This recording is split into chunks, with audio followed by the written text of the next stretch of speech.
Facebook ಮುಖಾಂತರ ನನಗೆ ಪರಿಚಯ ಆಗಿ 1 ವರ್ಷದಿಂದ ಅವರು ನನಗೆ ಮೆಸೇಜ್ ಎಲ್ಲ ಮಾಡಿ ನನ್ನನ್ನು ಕಾಂಟ್ಯಾಕ್ಟ್ ಮಾಡಲಿಕ್ಕೆ ಪ್ರಯತ್ನ ಪಡ್ತಿದ್ರು. ನನಗೆ ಇದು ಯಾವುದೇ ವಿಚಾರ ಗೊತ್ತಿರೋದು ನಾನು ರೀಸೆಂಟಾಗಿ ಲಾಸ್ಟ್ ಡಿಸೆಂಬರ್ ತಿಂಗಳಲ್ಲಿ ಅವರ ಮೆಸೇಜ್ ಅನ್ನು ನೋಡಿ ರಿಪ್ಲೈ ಮಾಡಿದಾಗ ಹೀಗೆ ಮದುವೆ ವಿಚಾರವನ್ನು ನನಗೆ ಹೇಳಿದಾಗ ನನ್ನ ಮನೆಯಲ್ಲಿ ಹೇಳಿ ಮಾತಾಡಿ ಅಂತ ಹೇಳಿ ಮನೆಯವರಿಗೆಲ್ಲ ಒಪ್ಪಿಸಿ ಅವರ ಮನೆಯವರು ನಮ್ಮ ಮನೆಯವರೆಲ್ಲ ಬಂದು ಮಾತಾಡಿಕೊಂಡು ಹೋಗಿ ನಾವು ಮದುವೆ ವಿಚಾರ ಮುಂದುವರಿಸಿಕೊಂಡು ಬಂದಿದ್ದೇವೆ. ಇದಾದ ಮೇಲೆ ಏಪ್ರಿಲ್ ಮೇ ಆ ತಿಂಗಳಲ್ಲಿ ಎಂಗೇಜ್ಮೆಂಟ್ ಮಾಡಿ ನಂತರ ನಮಗೆ ಹಬ್ಬದ ಸಂದರ್ಭದಲ್ಲಿ ಮದುವೆ ಮಾಡುವಂತ ಮಾತುಕತೆ 2 ಮನೆಯಲ್ಲಿ ಸಹ ಮಾಡಿಕೊಂಡಿದ್ವಿ. ಇದಾದ ನಂತರ ಸುದೀಪಿಗೆ ಅವರ ವರ್ಕ್ ಬ್ಯಾಂಗ್ಳೂರಲ್ಲಿ ಇರೋದ್ರಿಂದ ರಿಯಲ್ ಎಸ್ಟೇಟ್ ಅದೆಲ್ಲ ಬ್ಯಾಂಗ್ಳೂರಲ್ಲಿ ಇರೋದ್ರಿಂದ ನಾನು ಇಲ್ಲಿ ಡ್ರಾಮಾ ಅದನ್ನೆಲ್ಲ ಮಾಡ್ತಿದ್ದೆ. ಸೊ ಇನ್ನು ಮುಂದೆ ನೀವು ಅದನ್ನೆಲ್ಲ ಮಾಡೋದು ಬೇಡ, ನನ್ನ ಜೊತೆ ಬ್ಯಾಂಗ್ಳೂರಿಗೆ ಬನ್ನಿ ಅಂತ ಹೇಳಿ ಅವರು ನನ್ನನ್ನು ಬ್ಯಾಂಗ್ಳೂರಿಗೆ ಬರ್ಬೇಕಂತ ನಾವು ಅಲ್ಲಿ ಮುಂದೆ ಇದ್ರೆ ಯಾವುದೇ ಒಂದು ಲೀಗಲ್ ಆಗಿ ಇರ್ಬೇಕಂತ ಹೇಳಿ ನಮಗೆ ಪ್ರೂಫ್ ಬೇಕು, ಅಲ್ಲಿ ಎಲ್ಲ ಮಾಡ್ಕೊಂಡಿರ್ಬೇಕಾದ್ರೆ. ಸೊ ಅದಕ್ಕಾಗಿ ನಾವು ರಿಜಿಸ್ಟರ್ ಮ್ಯಾರೇಜ್ ಮಾಡಿಕೊಡು ಅಂತ ಹೇಳಿದ್ರು. ನಾನು ನಮ್ಮ ಮನೆಯಲ್ಲೆಲ್ಲ ಮಾತಾಡಿ ಅವರ ಹತ್ರ ಹೇಳಿ ಆನಂತರ ಒಪ್ಪಿಗೆ ಆದರೆ ರಿಜಿಸ್ಟರ್ ಮ್ಯಾರೇಜ್ ಮಾಡಿಕೊಡು ಅಂತ ಹೇಳಿದ್ವಿ. ಹಾಗೆ ಅವರ ಮನೆಯಲ್ಲಿ ಸಹ ನಾನು ಅವರೇ ಮಾತಾಡ್ತೇನೆ ಅಂತ ಹೇಳಿ ಅವರ ತಂಗಿ ಹತ್ರ ಮನೆಯಲ್ಲೆಲ್ಲ ಮಾತಾಡ್ತೇನೆ ಅಂತ ನಮಗೆ ಹೇಳಿದ್ರು. ನಮ್ಮ ಮನೆಯಲ್ಲಿ ಸಹ ಮಾತಾಡಿ ರಿಜಿಸ್ಟರ್ ಮಾಡಿಕೊಡು ಅಂತ ಹೇಳಿ ಅಡ್ವೊಕೇಟನ್ನೆಲ್ಲ ಅವರ ಪರಿಚಯ ಅಡ್ವೊಕೇಟ್ ಅವರೇ ಮಾತಾಡಿ ಎಲ್ಲ ಪ್ರೂಫ್ ಎಲ್ಲ ಕೊಟ್ಟು ಅವರಿಗೆ ನಾನು ಸಹ ದಾಖಲೆಗಳನ್ನು ಇವಾಗ ಅವರ ತಂದೆ ಹೇಳಿದರೆ ನಾನಲ್ಲಿ ಅವರ ದಾಖಲೆ ನನ್ನ ಮುಂಚೆ ಒಂದು ಮದುವೆ ಆಗಿದೆ ಅವರ ದಾಖಲೆಯನ್ನು ಕೊಟ್ಟಿಲ್ಲ ಅಂತ ನಾನು ಎಲ್ಲ ರೀತಿಯ ದಾಖಲೆ ನಾನು ಸುದೀಪ್ ಅವರಿಗೆ ಹೇಳಿ ಅದನ್ನೆಲ್ಲ ಮಾಡಿಸಿ ಕೊಟ್ಟಿರುವಂಥದ್ದು. ಅದಕ್ಕೆ ನಮಗೆ ಆಧಾರ ನನ್ನ ಹತ್ರ ಇದೆ, ನಾನು ತೋರಿಸ್ತೇನೆ ನಿಮಗೆ. ಇದಾದ ಮೇಲೆ ಅವರ ಮನೆಯವರ ಅವರು ಹೇಳಿದಾಗ ಹೇಳಿಲ್ಲ ಅಂತ ಅವರು ಹೇಳ್ತಾ ಇದ್ದಾರೆ, ನಮಗೆ ಗೊತ್ತೇ ಇಲ್ಲ ಇಷ್ಟವರೆಗೆ ಅಂತ. ಆದ್ರೆ ಅವರ ತಂಗಿಗೆ ಆಧಾರ್ ಕಾರ್ಡ್ ಅವರು ಕೊಟ್ಟು ಅಲ್ಲಿ ಮಾಡಿಸ್ಲಿಕ್ಕೆ ನನ್ನ ಹತ್ರ ಆಧಾರ ಇದೆ. ಆಮೇಲೆ ಅವರ ಮನೆಯಲ್ಲಿ ಏನಾಗಿದೆ ಅದೇ ನಮಗೆ ಗೊತ್ತಿಲ್ಲ. ರಿಜಿಸ್ಟರ್ ಆದ ನಂತರ ಸುದೀಪ್ ನಮ್ಮ ಜೊತೆ ನಮ್ಮ ಮನೆಯಲ್ಲೇ ಇತ್ತು. ನಮಗೆ ಯಾವುದೇ ರೀತಿಯ ಗಲಾಟೆ ಆಗಲಿ ಅಥವಾ ವಿಪರೀತ ಯಾವುದೇ ವಿಷಯಕ್ಕೆ ನಾವು ಜಗಳ ಏನು ಮಾಡ್ಕೊಂಡಿಲ್ಲ. ನಾವು ಎಲ್ಲ ರೀತಿಯಲ್ಲಿ ಒಳ್ಳೆ ರೀತಿಯಲ್ಲಿ ಇದ್ದದ್ದು. ಅವರು ಸಹ ಅಷ್ಟೇ ನಾವು ಒಂದು ಲೈಫನ್ನು ಲೀಡ್ ಮಾಡಬೇಕು ಅಂತ ನಾವಿಬ್ಬರೇ ಮಾತಾಡಿಕೊಂಡು ನಮ್ಮ ಮನೆಯಲ್ಲಿ ಸಹ ನಾವು ಸ್ವಲ್ಪ ದಿನ ಇದ್ದು ಮತ್ತೆ ನಾವು ಬ್ಯಾಂಗ್ಳೂರಿಗೆ ಹೋಗೋ ಪ್ಲಾನಲ್ಲಿ ರಿಜಿಸ್ಟರ್ ಮಾಡ್ಕೊಳ್ಳೋದ್ರಿಂದ ಅದನ್ನು ಸಹ ಮಾತಾಡಿಕೊಂಡಿದ್ವಿ. ಅವರ ಮನೆಗೆ ಏನಾದರೂ ಒಂದು ಪೂಜೆ ಗೀಜೆ ಅದರಲ್ಲಿದ್ದರೆ ಹೋಗ್ತಾ ಇದ್ರು. ಇನ್ನೊಂದು ವಿಷಯ ಏನಂತ ಹೇಳಿದ್ರೆ ಅವರ ನೆಲ್ಯಾಡಿ ಮನೇಲಿ ಇರ್ತಿರ್ಲಿಲ್ಲ, ಅವರಿಗೆ ಮತ್ತು ಅವರ ತಂದೆಗೆ ಅಷ್ಟಿಷ್ಟು ಆಗ್ತಿರ್ಲಿಲ್ಲ. ಅದು ಎಲ್ಲರಿಗೂ ಗೊತ್ತಿತ್ತು ವಿಷಯ, ಅವರ ಫ್ರೆಂಡ್ಸಿಗೆ ಆಗಿರ್ಬೋದು ಅಥವಾ ಮನೆಯಲ್ಲಿ ಸಹ ಗೊತ್ತು. ಇವರು ಮನೆಗೆ ಹೋದ ಟೈಮಲ್ಲಿ ಅಷ್ಟೇ ಅವರು ಮನೆಗೆ ಅಂತ ಹೋದ್ರೆ ಅವರ ಬೆಳ್ತಂಗಡಿಯಲ್ಲಿ ಅಜ್ಜಿ ಮನೆ ಉಂಟು, ಅಲ್ಲಿ ಇರ್ತಾರೆ ಅವರು ಜಾಸ್ತಿಯಾಗಿ. ಅವರ ನೆಲ್ಯಾಡಿ ಮನೆಗೆ ಹೋಗುದಿಲ್ಲ. ಅದು ವಿಚಾರ ಸಹ ನಾವು ಅವರಿಗೆ ಹೆಚ್ಚಾಗಿ ಕೇಳಲಿಕ್ಕೆ ಹೋಗಲಿಲ್ಲ ಸುದೀಪ್ ಹತ್ರ, ನೀವು ಯಾಕೆ ಅಲ್ಲಿ ಹೋಗುದಿಲ್ಲ ಆಗಿದೆಲ್ಲ ಅಂದ್ರೆ ಅವರ ಪರ್ಸನಲ್ ವಿಷಯ ಅಂತ ನಾವು ಅದನ್ನು ಮಾತಾಡಲಿಕ್ಕೆ ಹೋಗಲಿಲ್ಲ. ಇದಾದ ಮೇಲೆ ರೀಸೆಂಟ್ ಆಗಿ ಅವರ ಮನೆಯಿಂದ ಯಾವುದೇ ಕಾಲ್ ಯಾವ ಮಾಡಿ ಇಂಥ ಸಹ ಮದುವೆ ಬಗ್ಗೆ ವಿಚಾರ ಮಾಡಿರಲಿಲ್ಲ.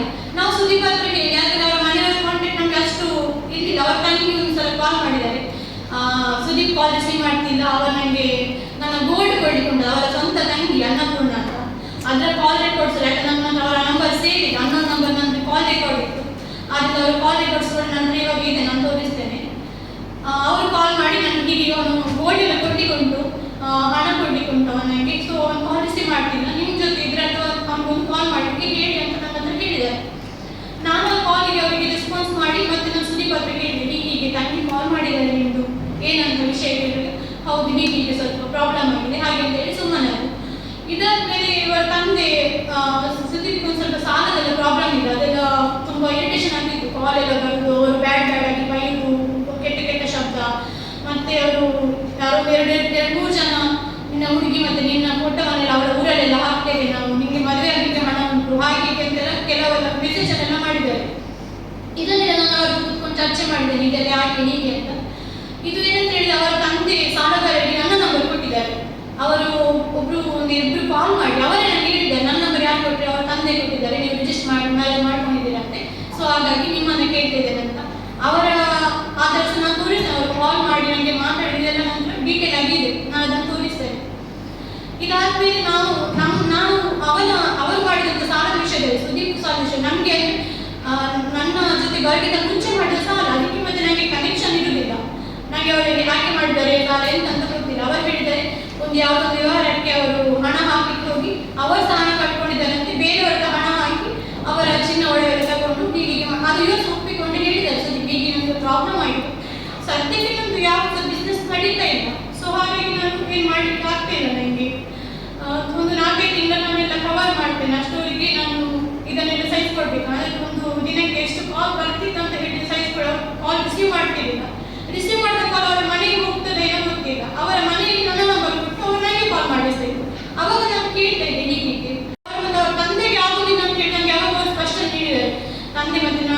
ಸರಿ ಇಲ್ಲ. ಮುಂಚೆನೇ ಸಹ ಬೇಗ ಮಾತಾಡುದಿಲ್ಲ, ಯಾವುದೇ ವಿಷಯಕ್ಕೆ ನಮ್ಮಲ್ಲಿ ಚರ್ಚೆ ಆಗುದಿಲ್ಲ, ಅವರ ಏನು ಕೇಳುದಿಲ್ಲ, ನಾನು ಸಹ ಅವರಿಗೆ ಮಾತಾಡಲಿಕ್ಕೆ ಹೋಗುದಿಲ್ಲ. ಅವ್ರ ಮನೆಗೆ ಹೋದ್ರೆ ಸಹ ಅವರ ಅಪರೂಪಕ್ಕೆ ನನ್ನ ಮನೆಗೆ ಹೋದ್ರೆ ಅವರ ತಂದೆ ಸಾಲಗಾರರಿಗೆ ಫೋನ್ ಮಾಡಿ ಅವ್ರ ಮನೆಗೆ ಬಂದ ವಿಷಯ ಹೇಳ್ತಾರಂತೆ, ಅವರಲ್ಲಿ ಬಂದು ಜಗಳ ಮಾಡ್ತಾರೆ. ಸೊ ಇದನ್ನೆಲ್ಲ ಅವ್ರು ನನಗೆ ಸುದ್ದಿ ಹೇಳ್ತಾರೆ. ಇದಾದ್ಮೇಲೆ ನಾವು ಮೊನ್ನೆ 16 ತಾರೀಕಿಗೆ ಮದುವೆ ಮಾತುಕತೆ ಮಾಡಲಿಕ್ಕೆ ಅಂತ ನಾನು ಹೇಳಿದೆ. ನಿಮ್ಮ ಮನೆಯಲ್ಲಿ ಮಾತಾಡಿ, ನಮಗೆ ಜೂನ್ ಅಂದರೆ ಮಳೆಗಾಲ ನಂತರ ಮದುವೆ ಅಂತ ಅವರ ಪ್ಲ್ಯಾನ್ ಇತ್ತು. ನಾವು ಅವಾಗ ಹೇಳಿದ್ವಿ ಅಷ್ಟು ಲೇಟ್ ಬೇಡ, ಒಂದು ಏಪ್ರಿಲ್ ಮೇಯಲ್ಲಿ ಎಂಗೇಜ್ಮೆಂಟ್ ಇದ್ದ ಕಾರಣ ಅದನ್ನು ಕ್ಯಾನ್ಸಲ್ ಮಾಡುವ, ಖರ್ಚು ಜಾಸ್ತಿ ಉಂಟು, ನಿಮಗೆ ಸಹ ಪ್ರಾಬ್ಲಮ್ ನಮಗೆ ಸಹ ಪ್ರಾಬ್ಲಮ್ ಉಂಟು.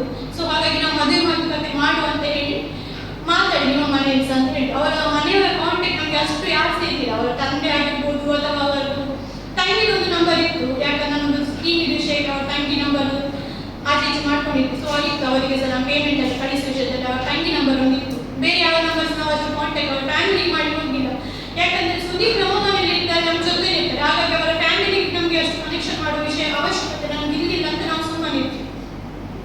ಮೊನ್ನೆ 16 ತಾರೀಕಿಗೆ ನಾವು ಮನೆಯಲ್ಲಿ ಮಾತಾಡಿ, ನಿಮ್ಮ ಮನೆ ಸಹ ಮಾತಾಡಿ ಹೇಳಿದಾಗ ಅವ್ರು ನಮ್ಮ ಮನೆ ಹೋಗಿ ಮಾತಾಡಿ ಮತ್ತೆ ನಿಮ್ಮ ಮನೆಯಿಂದ ಫೋನ್ ಮಾಡ್ತೇನೆ ಅಂತ ಹೇಳಿದ್ರು. ನೆಕ್ಸ್ಟ್ 17 ತಾರೀಕಿಗೆ ಅವರ ಮನೆಯಲ್ಲಿ ಒಂದು ಬೆಳ್ತಂಗಡಿ ಒಂದು ಪೂಜೆ ಸಿಕ್ತು ಅವರ ಫ್ಯಾಮಿಲಿ. ಸೊ ಹಾಗಾಗಿ ನಾನು ಅದಕ್ಕೆ ಸಹ ಹೋಗಿ ಬರ್ತೇನೆ. ನಾಳೆ ಬೆಳಿಗ್ಗೆ ನೀವು ಸಹ ಬನ್ನಿ, 17 ತಾರೀಕಿಗೆ ನೀವು ಸಹ ಬನ್ನಿ, ಬೆಳ್ತಂಗಡಿ ಅಂತ ಬಸ್ಸಲ್ಲಿ ಬಂದು ನಾನು ಅಲ್ಲಿಂದ ಕರ್ಕೊಂಡು ಹೋಗ್ತೇನೆ ಅಂತ ಹೇಳಿ ಇಲ್ಲಿಂದ ಹೊರಟಿದ್ದಾರೆ. 16 ತಾರೀಕು ಹೊರಟವರು ಅವರ ಮನೆಗೆ ಹೋಗೋದಂತ ನನ್ನಲ್ಲಿ ಕಾಲಲ್ಲಿ ಚೆನ್ನಾಗಿ ಮಾತಾಡ್ಕೊಂಡು ಹೋಗಿದ್ದಾರೆ. ಮನೆಗೆ ಹೋದ್ಮೇಲೆ ಸ್ವಲ್ಪ ಹೊತ್ತು ಬಿಟ್ಟು ಕಾಲ್ ಮಾಡ್ತಾರೆ, ಸ್ವಲ್ಪ ಸಮಸ್ಯೆ ಆಗಿದೆ ಮನೆಯಲ್ಲಿ ಹಾಗೆ ಹೀಗೆ ಅಂತ ಹೇಳಿದ್ರು. ಏನಂತ ಹೇಳಿದಾಗ ಅವರು ಉತ್ತರ ಕೊಟ್ಟಿಲ್ಲ ಕರೆಕ್ಟಾಗಿ. ನಾನು ನಾಳೆ ಬಂದು ನಿಮ್ಮ ಹತ್ರ ಮಾತಾಡ್ತೀನಿ, ಫೋನಲ್ಲಿ ಬೇಡ ಅಂತ ಹೇಳಿದ್ರು. ನಾನು ಸರಿ ಅಂತ ಹೇಳಿದೆ. ಮತ್ತೆ ಕಾಲ್ ಮಾಡಿ ಹೇಳಿದ್ರು, ಒಂದು ವೇಳೆ ನನ್ನ ಮನೆಯಲ್ಲಿ ಒಪ್ಪದಿದ್ರೆ ಮದುವೆಗೆ ವಿಚಾರದಲ್ಲಿ, ಯಾಕೆ ನನ್ನದು ಸಾಲದು ತುಂಬ ಪ್ರಾಬ್ಲಮ್ ಆಗ್ತಾ ಉಂಟು ಇವಾಗ ಮನೆಯಲ್ಲಿ, ಒಂದು ವೇಳೆ ಒಪ್ಪದಿದ್ರೆ ನನಗೆ ನಿಮ್ಮನ್ನು ಬಿಡ್ಲಿಕ್ಕಿಲ್ಲ. ಸೊ ಹಾಗಾಗಿ ನಿಮ್ಮ ಮನೆಯವರು ಒಪ್ತಾರ ನನ್ನನ್ನು ನಿಮ್ಮ ಜೊತೆ ಮದುವೆ ಮಾಡಿಸಲಿಕ್ಕೆ? ನಾವು ರಿಜಿಸ್ಟರ್ ಆಗಿದೆ, ನಮಗೆ ಸಾಂಪ್ರದಾಯಿಕವಾಗಿ ಮದುವೆ ಮಾಡಬೇಕಿತ್ತು. ಅದಕ್ಕೆ ನಿಮ್ಮ ಮನೆಯವರು ಒಪ್ಪಿಗೆ ಉಂಟಾ? ನನ್ನ ಮನೆಗೆ ಬರದಿದ್ರೆ ಅಥವಾ ಒಪ್ಪದಿದ್ರೆ ಏನು ಮಾಡಬೇಕು ಅಂತ ನನ್ನ ಹತ್ರ ಕೇಳಿದ್ರು. ನಾನು ಯಾಕೆ ಈಗಲೇ ಹೇಳ್ತೀನಿ ಅಂತ ನಾನು ಅವತ್ತು ಅವ್ರ ಹತ್ರ ಕೇಳ್ತೇನೆ, ಯಾಕೆ ಇಷ್ಟೆಲ್ಲ ಹೇಳ್ತೇನೆ, ನನಗೆ ಭಯ ಆಗ್ತಾ ಉಂಟಂತ. ಈಗ ನಾನು ಬಂದು ಮಾತಾಡ್ತೀನಿ, ಹಾಗೇನಿಲ್ಲ, ಸ್ವಲ್ಪ ಪ್ರಾಬ್ಲಮ್ ಆಗಿದೆ, ಸಾಲ ಸ್ವಲ್ಪ ಕಿರಿಕಿರಿ ಉಂಟು ನನಗೆ, ಈಗ ನಾನೆಲ್ಲ ನಾಳೆ ಮಾತಾಡ್ತೇನೆ ಅಂತ ಹೇಳಿದ್ರು. ಆಮೇಲೆ ನಾವು ಫೋನಲ್ಲಿ ಚೆನ್ನಾಗಿ ಮಾತಾಡಿದ್ವಿ. ಫೋನ್ ಇಟ್ಟಾದ್ಮೇಲೆ ಸ್ವಲ್ಪ ಮೆಸೇಜಲ್ಲಿ ಕನ್ವರ್ಸೇಷನ್ ಮಾಡಿ ಅವ್ರು ಮಲಗ್ತೇನೆ ಅಂತ ಹೇಳಿ ಮಲಗಿದ್ರು. ನಾನು ಸ್ವಲ್ಪ ನನಗೆ ನಿದ್ದೆ ಬರದ ಕಾರಣ ನಾನು ಸ್ವಲ್ಪ ಹೊತ್ತು ಬಿಟ್ಟು ಒಂದು ಅರ್ಧ ಗಂಟೆ ಬಿಟ್ಟು ನಾನು ಮತ್ತೆ ಅವ್ರಿಗೆ ಕಾಲ್ ಮಾಡಿದ್ದೇನೆ ಏನೋ ವಿಷಯ ಮಾತಾಡುವ ಅಂತ. ಅವಾಗ ಅವ್ರ ಮೊಬೈಲ್ ಸ್ವಿಚ್ ಆಫ್ ಇತ್ತು. ಸ್ವಿಚ್ ಆಫ್ ಮಾಡಿ ನನಗೆ ಒಂದ್ಸಲ ಯಾಕೆ ಸ್ವಿಚ್ ಆಫ್ ಅಂತ, ಆಮೇಲೆ ನಾನು ಚಾರ್ಜ್ ನಮ್ಗೆ ಖಾಲಿಯಾಗಿರ್ಬೇಕು, ಹಾಗೆ ಇರ್ಲಿಕ್ಕಿಲ್ಲ ಅಂತ ನಾನು ಸಹ ಮಲಗಿದ್ದೆ. ನಮ್ಗೆ ಏನಂತ ಹೇಳಿ ನಾನು ಸಹ ಮಲಗಿದ್ದೇನೆ. ಬೆಳಿಗ್ಗೆ ಹೇಳೋದು ನಮ್ಗೊಂದು ಅಭ್ಯಾಸ ಉಂಟು, ಬೆಳಿಗ್ಗೆ ಗುಡ್ ಮಾರ್ನಿಂಗ್ ಮೆಸೇಜ್ ಕಂಪಲ್ಸರಿ ಅವ್ರು ಬರ್ತದೆ. ಹಾಗೆ ಅವ್ರು ನಮ್ಮ ಮನೆಯಲ್ಲಿ ಸಹ ಗುಡ್ ಮಾರ್ನಿಂಗ್ ಮಾಡಿ ಹೇಳ್ತಿದ್ರು. ಅವತ್ತು ಗುಡ್ ಮಾರ್ನಿಂಗ್ ಮೆಸೇಜ್ ಅಂತ ಸಹ ಇಲ್ಲ, ಕಾಲ್ಸ್ ಇಲ್ಲ. ನಾನು ಅದಕ್ಕೆ ಏನು ಇಷ್ಟೊತ್ತಲ್ಲಿ ಗುಡ್ ಮಾರ್ನಿಂಗ್ ಮೆಸೇಜ್ ಇಲ್ಲ, ಲೇಟ್ ಆಯ್ತಲ್ಲ ಅಂದರೆ ನಾನೇ ಕಾಲ್ ಮಾಡುವಾಗ ಮೊಬೈಲ್ ಸ್ವಿಚ್ ಆಫ್ ಉಂಟು. ಸೊ ನಾನು ಮತ್ತೆ ಅವ್ರಿಗೆ ಕಾಲ್ ಮಾಡ್ತಾನೆ ಇದ್ದೆ, ಆನ್ ಆಗುತ್ತೆ ಇವಾಗ ಆನ್ ಆಗುತ್ತೆ ಅಂತ. ಬಟ್ ಆನ್ ಆಗಿರಲಿಲ್ಲ, ಯಾಕೆ ಅಂತ ನನಗೆ ಸಹ ಗೊತ್ತಿಲ್ಲ. ಆಮೇಲೆ ಒಂದು ಕಾಲ್ ಇವ್ರು ಸಿಕ್ಕಿದ ಹೇಳ್ತಾರೆ, ದೊಡ್ಡ ಸಮಸ್ಯೆಲಿದೆ ನಮ್ಮ ಮನೆಯಲ್ಲಿ, ಸಾಲಗಾರ ಯಾರು ಬಂದಿದ್ದಾರೆ ಏನಂತ ಗೊತ್ತಾಗ್ತಿಲ್ಲ ನನಗೆ, ನಾನು ಜಸ್ಟ್ ಮಾಡ್ತೇನೆ ಅಂತ ಕಾಲ್ ಇಟ್ಟು ನಾನು ಅವಾಗ ಏನಂತ ಕೇಳುವಷ್ಟು ಅವರಿಗೆ ಅಯ್ಯೋ ಅಂತ ಹೇಳಿ ಒಂದು ಫೋನ್ ಇಟ್ಟಿದ್ದಾರೆ. ಆ ಫೋನ್ ಎಂತ ಇಟ್ಟಿದ್ದಾರೆ ಅಂತ ಗೊತ್ತಿಲ್ಲ. ನಾನು ಅದು ಕಟ್ಟಾದ ತಕ್ಷಣ ಪದೇ ಕಾಲ್ ಮಾಡಿದೆ, ಅದು ಕಾಲ್ ಅವರಿಗೆ ರೀಚ್ ಆಗಲಿಲ್ಲ. ಎಷ್ಟು ಕಾಲ್ ಮಾಡಿದ್ರು ಸ್ವಿಚ್ ಆಫ್ ಒಂದು 2 ಮೆಸೇಜ್ ಅವ್ರಿಗೆ ಕಾಲ್ ಬ್ಯಾಕ್ ಹೇಳ್ತಾರೆ ಅಂತ ಬಂದಿದೆ ಅಷ್ಟೇ ಬಿಟ್ಟು ಮತ್ತೆ ಸ್ವಿಚ್ ಆಫ್ ಅಂತ ನಾನು 12 ಗಂಟೆ ಬೇಗ ವೇಟ್ ಮಾಡ್ತೇನೆ, ಕಾಲ್ ಕೊಡ್ತಾ ಇದ್ದೇನೆ ಬೆಳಿಗ್ಗೆ 12 ಗಂಟೆ ಸ್ವಿಚ್ ಆಫ್ ಇತ್ತು. ಮತ್ತೆ ನನಗೆ ಭಯ, ಏನೋ ಪ್ರಾಬ್ಲಮ್ ಆಗಿರಬೇಕು ಅವರಿಗೆ, ಏನಂತ ಗೊತ್ತಿಲ್ಲ. ಮನೆಗೆ ಹೋಗಿ ರಾತ್ರಿ ಸ್ವಿಚ್ ಆಫ್, ಬೆಳಿಗ್ಗೆ ಹೀಗೆ ಹೇಳ್ತಿದ್ದಾರೆ ಅಂತ ಹೇಳಿ ನಾನು ಅದಕ್ಕೆ ನೀನು ನೋಡು ಅವರ ಮನೆ ಹತ್ರ ಹೋಗುವಂತ, ನನಗೆ ಹೇಗೆ ಮಂಗಳೂರು ತನಕ ಹೋಗ್ಲಿಕ್ಕಿತ್ತು. ನಾನು ಮನೆಗೆ ಹೋಗ್ತೇನೆ ಅವ್ರು ಅಂತ ಹೇಳಿ ನಾನು ಅವ್ರ ಮನೆ ದಾರಿ ಹತ್ರ ಹೋಗ್ತಿರುವಾಗ ಅವರಿಗೆ ಬಂದರು, ಗಾಡಿಯಲ್ಲಿದ್ದರು. ಅಂದರೆ ಅವರು ನನ್ನನ್ನು ನೋಡಿ ಗಾಡಿ ನಿಲ್ಲಿಸಿದ್ದಾರೆ. ಅವ್ರ ತಂದೆಯವರೇನು ಹೇಳಿದ್ದಾರೆ, ನಾನು ಗಾಡಿ ಅಡ್ಡ ಹಾಕಿದೆ ಹಾಗೆ ಹೀಗೆ ಅಂತ. ಬೇಕಾದ್ರೆ ಅವರು ಮನೆಯಲ್ಲಿ ಹೇಳ್ತಾರೆ CC ಕ್ಯಾಮರಾ ಚೆಕ್ ಮಾಡಿ ಅಂತ. ಸೊ ನಾನು ಸಹ ಹೇಳ್ತೇನೆ CC ಕ್ಯಾಮರಾ ಚೆಕ್ ಮಾಡಿ ನೀವು ಏನಂತ ಅವ್ರಿಗೆ ಗೊತ್ತಾಗುತ್ತೆ. ಅವ್ರು ನಿಲ್ಸಿದ ಮೇಲೆ ನಾನು ಅವ್ರಿಗೆ ಫಸ್ಟ್ ಅವ್ರಿಗೆ ಹೇಳಿದೆ, ಮೊಬೈಲ್ ಯಾಕೆ ಆಫ್ ಮಾಡಿದ್ದೀನಿ, ಎಂತಾಯಿತು ಅಂತ. ಈಗ ಪ್ರಾಬ್ಲಮ್ ಆಗಿದೆ ಸ್ವಲ್ಪ, ನಾನು ಹೇಳ್ತೇನೆ ನಿಮಗೆ, ಅತ್ತೆ ಸ್ವಿಚ್ ಆಫ್ ಮಾಡಿದೆ ಅಂತ ಹೇಳಿ ನಾನು ಹೇಳಿದ್ರೆ ನಾನು ಟೆನ್ಷನ್ ತರಲು ಇಲ್ಲಿ ತನಕ ಬಂದಿದ್ದೇನೆ, ನನಗೆ ಸಹ ಭಯ ಆಗುತ್ತೆ ನೀವು ಎಲ್ಲಿ ಹೋದ್ರೆ ಅಂತ. ಇಷ್ಟು ದೂರ ಬರಬೇಕು ನಾನು, ನನ್ನ ಮನೆ ಕಾರ್ಕಳದಲ್ಲಿ ಇಲ್ಲಿ ಬರಬೇಕು ತುಂಬ ದೂರ ಉಂಟು ನನಗೆ, ಅದೆಲ್ಲ ನಾನು ಹೇಳ್ತೇನೆ. ಅಷ್ಟೊತ್ತಿಗೆ ಅವ್ರ ತಾಯಿ ಹೇಳಿ, ನನಗೆ ನೀವು ಇಷ್ಟ ಇಲ್ಲ, ಇನ್ನೊಂದು ಅವರು ನಿಮ್ಮ ಜೊತೆ ಬಾಡಿ ಸಹ ನಮಗೆ ಇಷ್ಟ ಇಲ್ಲ, ನೀನು ಅವನಿಗೆ ನೀವು ವಿಚ್ಛೇದನ ಕೊಟ್ಟಬೇಡು, ನಮಗೆ ನಿಮಗೆ ಇಷ್ಟ ಇಲ್ಲ. ನನಗೆ ಅವ್ರ ಮಾತು ತುಂಬ ನೋವಾಯ್ತು, ಯಾಕೆ ನನಗೆ ಶಾಕ್ ಆಯಿತು. ಇಷ್ಟೊರಿಗೆ ಮಾತುಕತೆ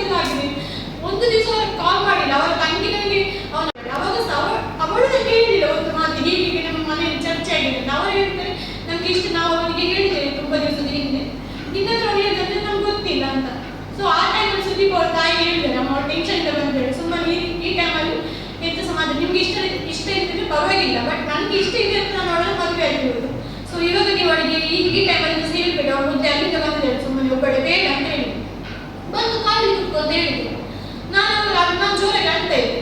ಅದಕ್ಕೆ ಅವ್ರ ತಾಯಿ ಹೇಳಿದ್ರು ಅವಳು ಬಂದು ಕುತ್ಕೊಳ್ಳೋದಾದ್ರೆ ನಾನು ನಿನ್ನ ಜೊತೆ ಕರೆಂಟ್ ಬರೋದಿಲ್ಲ ಅಂತ ಹೇಳಿದ್ರು. ನಾನು ಅದಕ್ಕೆ ಅಲ್ಲಿ ಕೂಗಿದ್ದೇನೆ, ಜೋರಾಗಿ ಕೂಗಿದ್ದೇನೆ, ರೋಡ್ ಹತ್ರ ನಾನು ಕೂಗಿದ್ದೇನೆ. ಆಮೇಲೆ ಅವ್ರು ಹೇಳಿದ್ರು ಬೇಡಮ್ಮ ಸುಮ್ಮನೆ ಕಿರಿಕಿರಿ ಆಗ್ತದೆ ನಿಮಗೆ, ಅವಳು ಬಂದು ಕೂತ್ಕೊಳ್ಳಿ, ನಾನು ಬಿಡ್ತೇನೆ ನಿಮ್ಮ ಅಲ್ಲಿ ಅವರು ಬೆಳ್ತಕ್ಕೆ ಹೊರಟಿದ್ರು, ನಾನು ಅಲ್ಲಿ ಬಿಡ್ತೇನೆ ಅಂತ. ನಾನು ಆಮೇಲೆ ಗಾಡಿ ಕೂತ್ಕೊಳ್ಳಿ ಹೋದ್ರೆ ಅವರು ಏನು ಅವರ ತಂದೆ ತಾಯಿ ನಮಗೆ ಎದ್ದು ಅವಳನ್ನು ಹಿಂದೆ ಕೂರಿಸಿದೆ ಅಂತ ಹೇಳಿದ್ದಾರೆ. ಸೊ ನಾನು ಸಹ ಹೇಳ್ತೇನೆ ದಯವಿಟ್ಟು ಅಲ್ಲಿ ಸಿ ಸಿ ಕ್ಯಾಮರಾ, ಅದು ಹೈವೇ ಆ ಹತ್ರನೇ ಇದೆ, ಸೊ ಅಲ್ಲಿ ಒಂದು ಸ್ಕೂಲ್ ಇದೆ, ಅಲ್ಲಿ ಸಿ ಸಿ ಕ್ಯಾಮರಾ ಇದೆ, ನಾನು ಎಳ್ದು ಕೂತ್ಕೊಳ್ಳೋದು ಏನೋ ಹೊಡೆದಿದ್ದೇನೆ ಬೇರೆ ಬೇರೆ ಶಬ್ದದಲ್ಲಿ ಬೈದಿದ್ದೇನೆ ಅಂತ ಹೇಳಿದ್ದಾರೆ. ಸೊ ನಾನು ಸಹ ಹೇಳ್ತೇನೆ ದಯವಿಟ್ಟು ಸಿ ಸಿ ಕ್ಯಾಮರಾ ಚೆಕ್ ಮಾಡಿ. ನಾನು ನನ್ನ ಗಂಡ ಮೊಬೈಲ್ ಆಫ್ ಮಾಡಿದ್ರೆ ನಾನು ಅಷ್ಟು ಓದೋದು ಬಿಟ್ಟೆ, ಮತ್ತೆ ಯಾವುದೇ ಕಿರಿಕಿರಿ ಮಾಡಲಿಕ್ಕಾಗಿ ಯಾವುದಕ್ಕೂ ಓದೋದಲ್ಲ, ನನಗೆ ಟೆನ್ಷನ್ ಇಂದ ನಾನು ಓದೋದು. ನನಗೆ ಸಹ ಪಾಸ್ ಟೈಮಲ್ಲಿ ಆಗುತ್ತೆ ಕೆಲವು ಬಟನ್ನಲ್ಲಿ ತುಂಬ ಇರಿಟೇಷನ್ ಆಗ್ತಿತ್ತು.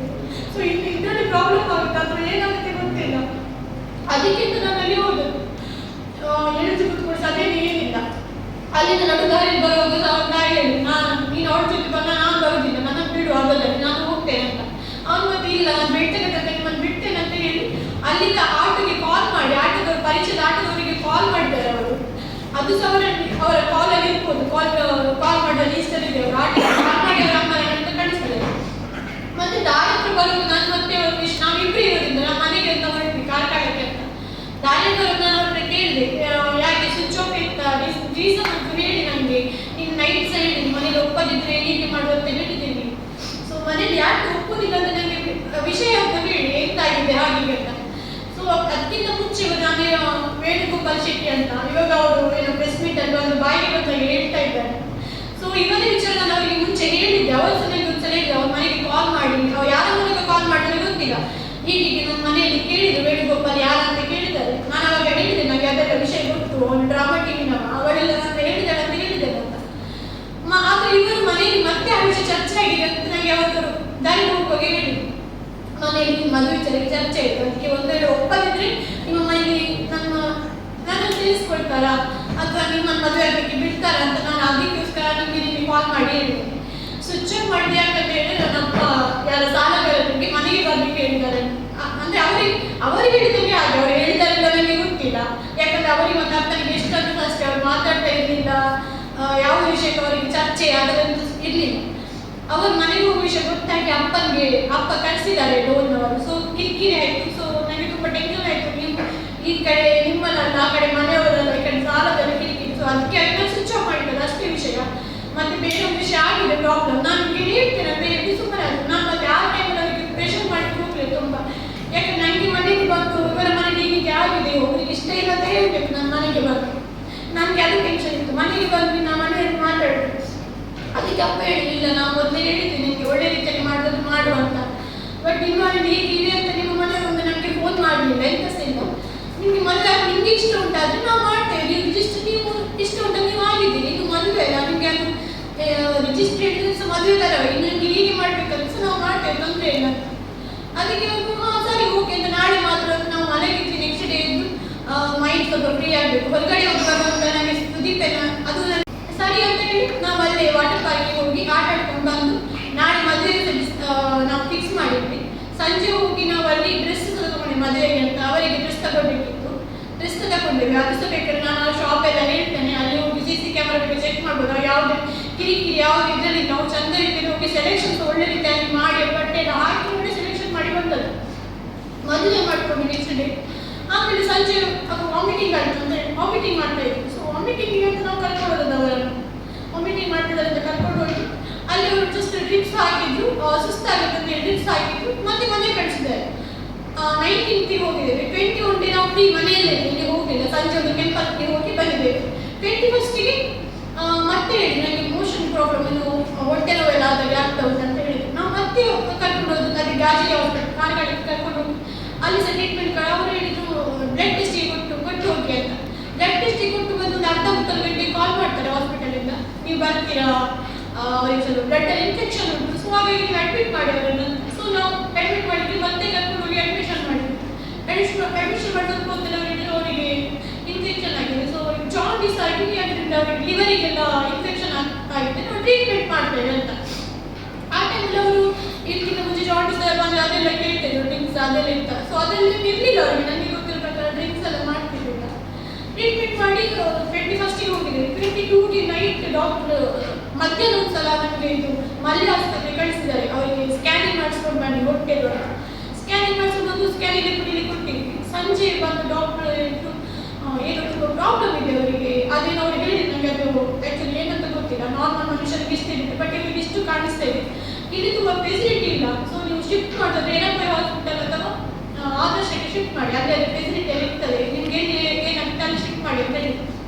ನಾನು ಸಡನ್ ನನ್ನ ಕಸಿನ್ಗೆ ಫೋನ್ ಮಾಡಿ ಹೀಗೆ ಆಗಿದೆ ಅಂತ ಹೇಳಿ ನಾನು ಇವರ ಮನೆಯವ್ರಿಗೆ ಅದೇ ಟೈಮಲ್ಲಿ ಕಾಲ್ ಮಾಡಿಸಿದೆ. ಸದೀಪಾಗಿ ಮಾತಾಡಿದ್ರೆ ನಾನು ಸಹ ಮಾತಾಡಿದ್ದೆ. ಕಾಲ್ ಮಾಡಿ ಹೇಳಿ, ಸೊ ಹೀಗೆ ಹೇಳ್ತಾ ಇದ್ದಾರೆ, ಏನಂತ ಗೊತ್ತಿಲ್ಲ, ಶಿಫ್ಟ್ ಮಾಡಿ ಕೇಳಿದ್ದಾರೆ, ಸಡನ್ ನೈಟ್ ಆಗಿದೆ, ಇವಾಗ ಶಿಫ್ಟ್ ಮಾಡಿಸಿ ಕೇಳಿದ್ದಾರೆ, ಎಂತ ಮಾಡಬೇಕು, ಏನಕ್ಕೋ ಅಥವಾ ಆದರ್ಶ ಶಿಫ್ಟ್ ಮಾಡಿ ಕೇಳಿದ್ದಾರೆ. ಅವಾಗ ಮನೆಯವ್ರಿಗೆ ಮಾತಾಡ್ತಾರೆ, ನೀನು ಅವನನ್ನು ಬಿಡ್ತೇನಂತ ಈ ಟೈಮಲ್ಲಿ ಬರ್ತು ಮಾಡಬೇಕು, ನೀನು ಹಾಗೆ ಬರ್ತು ಕೊಟ್ಟು ನಾವು ಬಂದು ಕರ್ಕೊಂಡು ಹೋಗ್ತೇವೆ, ಅವನನ್ನು ಟ್ರೀಟ್ಮೆಂಟ್ ಮಾಡ್ತೇವೆ ಅಂತ ಹೇಳಿ. ನನಗೆ ಅವರು ಬರ್ತು ಕೊಟ್ಟು ಬೇಜಾರಾಯ್ತು, ಈ ಟೈಮಲ್ಲಿ ಈ ರೀತಿ ಮಾತಾಡ್ತಿದ್ದಾರೆ ಅಂತ. ನನಗೆ ಇವರಿಗೆ ಏನಾಗಿದೆ ಅಂತ ನನಗೆ ಸಹ ಗೊತ್ತಿಲ್ಲ. ನಾನು ಅವ್ರ ಫೋನ್ ಕಟ್ ಮಾಡಿ ನಾನು ಸಿಗ್ತೆ. ಅವರು ಸಹ ಈ ಟೈಮಲ್ಲಿ ಹೀಗೆ ಮಾತಾಡ್ತಿದ್ದೀನಿ ಅಂತ ಸುದೀಪ್ ಸಹ ಹೇಳಿದ್ರು, ಅವರ ಭಾವನ ದಿವಾಕರ್ ಅಂತ ಅವರನ್ನ ಮಾತಾಡಿದ್ರು. ಫೋನ್ ಇಟ್ಟು ನಾವು ಆದರ್ಶಿಗೆ ಕರ್ಕೊಂಡೋದ್ವಿ. ಅಲ್ಲಿ ಡಾಕ್ಟರ್ ಅವರನ್ನ ಟ್ರೀಟ್ ಮಾಡಿ ನಮ್ಮ ಹತ್ರ ಬಂದು ಕೇಳಿದ್ರು ಏನಾಗಿದೆ ಅಂತ ಅಂತ. ನಾವು ಹೇಳಿದ್ವಿ ಹೀಗೆ. ಅವರು ಅಲ್ಲಿಗೆ ರಿಪೋರ್ಟ್ ಎಲ್ಲ ಇತ್ತು ನಮ್ಮ ಹತ್ರ, ನಾವು ಮೆಡಿಸಿನ್ ರಿಪೋರ್ಟ್ ಎಲ್ಲ ಕೊಟ್ಟು ಕಳಿಸ್ತಾರೆ ವ್ಯಾಜ್ಯದಿಂದ, ಎಲ್ಲವೂ ನನಗೆ ಸಬ್ಮಿಟ್ ಮಾಡಿದ್ರು. ಅವರು ಸಹ ಟೆಸ್ಟ್ ಮಾಡಿ, ನಾವು ಈ ಸಲ ಟೆಸ್ಟ್ ಮಾಡ್ತೇವೆ ಅಂತ ಹೇಳಿ ಟೆಸ್ಟ್ ಮಾಡ್ತೇವೆ ಅಂತ ಹೇಳಿ ನಾನು ಸುದೀಪ್ ಹತ್ರ ಹೋಗಿ ಕೇಳಿದ್ರು, ನೀವು ಅವರಿಗೆ ಏನು ಡೌಟ್ ಬಂತ ನಮಗೆ ಗೊತ್ತಿಲ್ಲ, ಡಾಕ್ಟ್ರಿಗೆ ಎಂತ ಆಗಿದೆ ಹೇಳಿ, ನಾರ್ಮಲ್ ಆಗಿ ನಿಮಗೆ ಇಷ್ಟು ಪ್ರಾಬ್ಲಮ್ ಆಗಲಿಕ್ಕೆ ಸಾಧ್ಯ ಇಲ್ಲ ಏನಂತ ಹೇಳಿ. ಅವಾಗ ಅವ್ರು ಹೇಳಿದ್ರು, ನಾನು ಪಾಯ್ಸನ್ ತಗೊಂಡಿದ್ದೇನೆ, ಸ್ವಲ್ಪ ಏನೋ ಪಾಯ್ಸನ್ ತಗೊಂಡಿದ್ದೇನೆ, ಯಾರ ಹತ್ರ ನಾನು ಹೇಳಿಲ್ಲ, ತಗೊಂಡು 2 ದಿವಸ ನನಗೆ ಏನು ಆಗಿದೆ ನಾನು ಹೇಳಿಲ್ಲ ಅಂತ ಹೇಳ್ತಾರೆ. ಅಲ್ಲಿ ಹೋಗೋದನ್ನ ನಮಗೆ ಅವ್ರು ತಗೊಂಡು ಗೊತ್ತಾಗಿದ್ದು 4-5 ಡೇಸ್ ಮೇಲೆ ಆಗಿದೆ, ಅವರೇ ಹೇಳೋ ಪ್ರಕಾರ ಅಷ್ಟು ದಿವಸ ಆಗಿದೆ. ನಮಗೆ ಆ ವಿಷಯ ಯಾರಿಗೂ ಗೊತ್ತಿಲ್ಲ. ಡಾಕ್ಟರ್ ಒಂದು ಮೊದಲೇ ಕೇಳಿದ್ರು ಹೀಗೆ ಹೇಳ್ತಿದ್ದಾರೆ ಅಂತ. ನಾನು ಅವಾಗ ಹೋಗಿ ಅವ್ರನ್ನ ಮಾತಾಡಿಸಿದ್ದೇನೆ, ಯಾಕೆ ಇದೇನಾಗಿದೆ ಅಂತ ಏನೋ ಟೆನ್ಷನ್ ಅಂತ ಹೇಳಿದ್ರು. ಅದು ಆಮೇಲೆ ಮಾತಾಡಲಿಕ್ಕೆ ಅದು ಐಸಿಯುಗೆ ಶಿಫ್ಟ್ ಮಾಡಿದ್ರು. ಶಿಫ್ಟ್ ಮಾಡಿದ್ರೆ ನಾನು ಅವರ ಮನೆಯವರಿಗೆಲ್ಲ ಕಾಲ್ ಮಾಡಿದೆ, ಹೀಗೆ ಅಂತ ಹೇಳಿದ್ದಾರೆ ಅಂತ. ನೆಕ್ಸ್ಟ್ ಅವ್ರು ಬಂದರು ಅಲ್ಲಿಗೆ. ಅವ್ರು ಬಂದಾಗ ಹಾಸ್ಪಿಟಲಿಂದ ಪೊಲೀಸ್ ಇದಕ್ಕೆ ಹೇಳಿದ್ರು. ಅವ್ರು ಬಂದಲ್ಲಿ ಪೊಲೀಸ್ ಅವರು ಬಂದು ವಿಚಾರಣೆ ಮಾಡಿದ್ದಾರೆ ಸುದೀಪ್ ಹತ್ರ, ಯಾಕೆ ಎಂತಕ್ಕೆ ಏನಂತ. ಅವ್ರು ಹೇಳಿದ್ರು, ನಾನು ಸಹ ಆಯ್ತು ಸ್ವಲ್ಪ ಏನೋ ಪ್ರಾಬ್ಲಮ್ ನಮಗೆ ಪೊಲೀಸ್ ಹೊರಗೆ ಬಂದು ಹೇಳಿದ್ದಾರೆ. ನಾವು ಸಹ ಇದ್ದು, ನನ್ನ ಮನೆಯವರಿದ್ರು, ಸುದೀಪ್ ಮನೆಯವರು ಸಹ ಇದ್ದರು. ಅವರನ್ನೆಲ್ಲ ಹೇಳಿದ್ದಾರೆ, ಹೀಗೆ ಹೇಳಿದ್ದಾರೆ ಅವರು ಪ್ರಾಬ್ಲಮ್ ಏನು ಟೆನ್ಷನ್ ಅಲ್ಲಿ ತಗೊಂಡಿದ್ದಾರೆ ಅಂತ, ಸ್ವಲ್ಪ ಏನೋ ತಗೊಂಡಿದ್ದಾರೆ ಅಂತ. ಅವರಿಗೆ ಏನಾದರೂ ಸಿಂಪ್ಟಮ್ಸ್ ಆಗಿಲ್ಲ 2 ಡೇಸ್, ಹಾಗೆ ಅವರಿಗೆ ಏನು ಆಗೋದಿಲ್ಲ ಅಂತ ಹೇಳಿ ಯಾರ ಹತ್ರ ಸಹ ಅವ್ರ ಪರೀಕ್ಷೆ ಹೇಳಿಲ್ಲ ಅಂತ. ನಮಗೆ ಆಮೇಲೆ ಡಾಕ್ಟರ್ ಬಂದು ಹೇಳ್ತಾರೆ, ಸ್ವಲ್ಪ ಟ್ರೀಟ್ ಮಾಡಿದ ಡಾಕ್ಟರ್ ಬಂದು ನಾವು ಮುಂಚೆ ನೈಟ್ ಶಿಫ್ಟ್ ಮಾಡಿ, ಅವಾಗ ಬೀಟ್ ಡಾಕ್ಟರ್ ಬೇರೆ ಇದ್ದು, ಇಷ್ಟೇ ಬೀಟ್ ಡಾಕ್ಟರ್ ಬಂದು ಕರೆದು ಹೇಳ್ತಾರೆ ಎಂತ ಆಗಬೇಕಾ ನೀವು ಹೀಗೆ ಅಂತ. ಮನೆಯವರು ಯಾರು ಮಾಡ್ತಾರೆ, ನಾನು ಆಲ್ರೆಡಿ ಕಾಲ್ ಮಾಡಿ ನಾವು ಬರ್ತಾ ಇದ್ದಾರೆ ಅಂತ ಹೇಳಿದೆ. ಅವ್ರು ಹೇಳ್ತಾರೆ, ಏನಂತ ತಗೊಂಡು ಇಷ್ಟು ದಿವಸ ಆಗಿದೆ, 50-50 ಚಾನ್ಸಸ್ ಇದೆ, ಎಂತ ಮಾಡ್ತೀವಿ ಅಂತ. ನಮಗೆ ಅಷ್ಟೊಂದಿಗೆ ವಿಷಯ ಎಷ್ಟು ಸೀರಿಯಸ್ ಆಗಿರ್ತದೆ ಗೊತ್ತಿರಲಿಲ್ಲ. ನಾವು ಅವ್ರಿಗೆ ಸಹ ಐಸಿಯುಗೆ ಮಾತಾಡ್ತಾ ಬಂದು ಯಾಕೆ ಇದು ಮಾಡಿ ನಮ್ಮ ಹತ್ರ ಹೇಳ್ಬೋದಿರ್ತಾರೆ ಎಂತ ಪ್ರಾಬ್ಲಮ್ ಇದ್ರೆ ಸಹ ಅಂತ. ಮನೆಯವರು ಸಹ ಬಂದು ಅವ್ರ ಮನೆಗೆ ಬಂದಮೇಲೆ ಅವ್ರ ಹತ್ರ ಸೇರಿದ್ವಿ, ಹೀಗೆ ಹೇಳ್ತಿದ್ದಾರೆ ಅಂತ ಗೊತ್ತಿಲ್ಲ. ಅವ್ರ ತಂಗಿ ಬಂದು ಮಾತಾಡಿದ್ಮೇಲೆ ಅದು ಪೊಲೀಸ್ ಇದ್ದ ತನಿಖೆ ಎಲ್ಲ ಆದ್ಮೇಲೆ ಅವ್ರ ತಂದೆ ಹೇಳಿದ್ದಾರೆ, ನಾವು ಪೊಲೀಸ್ ಬಂದ ಮೇಲೆ ಅರ್ಧ ಗಂಟೆ 3/4 ಗಂಟೆ ನಾವು ಹೋಗಿದ್ದೇವೆ ಅಂತ. ನಾನು ಸಹ ಎಲ್ಲ ಹತ್ರ ಕೇಳ್ತೇನೆ, ದಯವಿಟ್ಟು ಅಲ್ಲಿ CC ಕ್ಯಾಮರಾ ಅಂತ ಇರುತ್ತೆ, ಯಾಕಂದ್ರೆ ಮನುಷ್ಯರನ್ನ ನಂಬಿಕೆ ಅಂತ ಹೋದಾಗ ಮಾತ್ರ CC ಕ್ಯಾಮರಾ ಎಲ್ಲ ಬಂದದ್ದು. ನಾವಲ್ಲಿ ಏನು ಮಾಡಿದ್ವಿ, ನಾವು ಎಷ್ಟು ಕಲಿತೀವಿ ಅದು ಯಾಕೆ ಹೋಗ್ವಿ ಅಂತ ನಾವೆಲ್ಲ ಅಪ್ಡೇಟ್ ಮಾಡಿ ಹೋಗಿದ್ದೇವೆ. ನಾವು ನೈಟ್ 8 ಗಂಟೆ ಕಲ್ಲೇ ಇದ್ವಿ. ಅವ್ರ ಮನೆಯವರೆಲ್ಲ ಅವರ ತಂಗಿ ಹತ್ರ ಕೇಳಿದ್ದೇವೆ, ಎಂತ ಶಿಫ್ಟ್ ಮಾಡೋ ಪ್ಲಾನ್ ಇದ್ದೀರ ಅಂತ. ಇಲ್ಲ ಹಾಗೆ ಇಲ್ಲ ಹೇಳಿದ್ರು. ನಾನು ಜಸ್ಟ್ ಮನೆಗೆ ಹೋಗಿದ್ದಾಗಿಲ್ಲ, ಮನೆಗೆ ಸಾಮಾನ್ಯ ಟೆನ್ಷನ್ ಅಲ್ಲಿ ಆ ವಿಷಯ ಹೇಳಿದೆ. ಅವರಿಂದ ಬೀಟ್ ಇದೆ, ಸೊ ಸ್ವಲ್ಪ ಟೆನ್ಷನ್ ಆಗಿತ್ತು. ಜಸ್ಟ್ ಮನೆಗೆ ಹೋಗಿ ಬರ್ತೇನೆ, ನಿಮ್ಗೆ ಏನಾದ್ರು ನನಗೆ ಕಾಲ್ ಮಾಡಿದ ಅವರ ತಂಗಿ ಹತ್ರ ಹೇಳಿ ಹೋಗಿದ್ದಾರೆ, ಏನಾದ್ರು ನನಗೆ ಕಾಲ್ ಮಾಡಿ. ಹಾಗೆ ರಿಸೆಪ್ಷನ್ಸ್ ಹೇಳಿ ಹೋಗಿದ್ದಾರೆ, ಸಪೋಸ್ ಡಿಸ್ಚಾರ್ಜ್ ಆಗಿರೋ ಬಿಟ್ಟರೆ ನಮ್ಗೆ, ಯಾಕಂದ್ರೆ ಅಡ್ಮಿಷನ್ ಮಾಡಿದ್ದು ನಾನು ಅವರಿಗೆ ಅಲ್ಲಿ ಒಂದು ಡಿಸ್ಚಾರ್ಜ್ ಅಂತ ಇದ್ರೆ ನನಗೆ ಒಂದು ಇನ್ಫಾರ್ಮ್ ಮಾಡಿ ನೀವು ಅಂತ ಹೇಳಿದ್ದಾರೆ. ನಾವು ಹಾಗೆ ಹೋಗಿ ಬಂದು ನೆಕ್ಸ್ಟ್ ನೋಡುವಾಗ ಇಲ್ಲಿಂದ ಅವರು ಶಿಫ್ಟ್ ಮಾಡಿ ನಮಗೆ ವಿಷಯ ಹೇಳಿದ್ದಾರೆ, ಯಾರು ಸಹ ಶಿಫ್ಟ್ ಮಾಡಿದ್ದಾರೆ. ಮತ್ತೆ ಶಿಫ್ಟ್ ಮಾಡಿ ಎಲ್ಲದಿದ್ದು ಕೂಡ ಎಡಕೋಯ ಹಾಸ್ಪಿಟಲ್ಗೆ ಶಿಫ್ಟ್ ಮಾಡಿ, ಎಡಕೋಯ ಸೆಂಟೆನ್ಸ್ ಫಸ್ಟ್ ಗೊತ್ತಿಲ್ಲ. ನಾವು 2 ಗಂಟೆಗೆ ಹೋಗಿ ಅಲ್ಲಿಂದ ಮತ್ತೆ ಈ ನವಬಸ್ ಹೋಗಿದೆ, ಅಲ್ಲಿಗೆ ಹೋಗಿ ನೋಡುವಾಗ ಅಲ್ಲಿತ್ತು, ಅಲ್ಲಿ ಒಂದು ಗೊತ್ತಾಯ್ತು. ಅಲ್ಲಿ ನೋಡಲಿಕ್ಕೆ ಸಹ ಬಿಡ್ಲಿಲ್ಲ ಅವ್ರು ನಮ್ಮನ್ನು. ನಾವು ಸ್ವಲ್ಪ ವೇಟ್ ಮಾಡ್ತೀವಿ, ಬಂದು ಸೆಕೆಂಡ್ ಡೇ ಮತ್ತೆ ಹೋಗ್ತೀವಿ ನಾವು, ಆವಾಗ ಸಹ ಸೇಮ್ ಅವ್ರು ಬಿಡಲಿಲ್ಲ. ಮತ್ತೆ ನಮಗೆ ಆಪ್ಷನ್ ಇಲ್ಲ ಅಲ್ಲಿ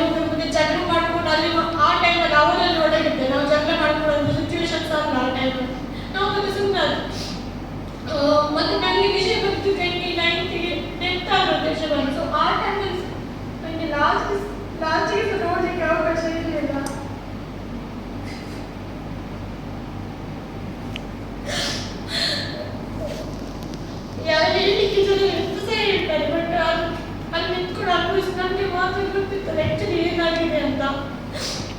ನನಗೆ ಲಾಸ್ಟ್ ಅವ್ರು ನೋಡ್ಬೇಕು, ಯಾಕಂದ್ರೆ ಅವರು ಹಾಸ್ಪಿಟಲ್ ಅಲ್ಲಿ ICU CC ಕ್ಯಾಮರಾ ಅಂತ ಇರ್ತದೆ ನನ್ನ ಲೆಕ್ಕದಲ್ಲಿ. ಯಾವ ಸಲಕ್ಕೆ ಚೆಕ್ ಮಾಡಿ ನಾವು ಅಲ್ಲಿ ಅಷ್ಟೇ ನಾನು ಇದು ಮಾಡಿ ಅವಳು ಅಷ್ಟೇ ನಾನು ಓದೋದಕ್ಕೆ ಇಲ್ಲ, ನಾನು ಸರಿಯಾಗಿ ಬರ್ತೇನೆ, ನಾನು ಸಾರಿ ನಾನು ಹೀಗೆ ಮಾಡಿಕೊಂಡಿದ್ದೇನೆ, ಇನ್ನು ಟೆನ್ಷನಲ್ಲಿ ಮಾಡಿಕೊಂಡ್ರೆ ಅದನ್ನೇ ಹೇಳ್ತಿದ್ದು.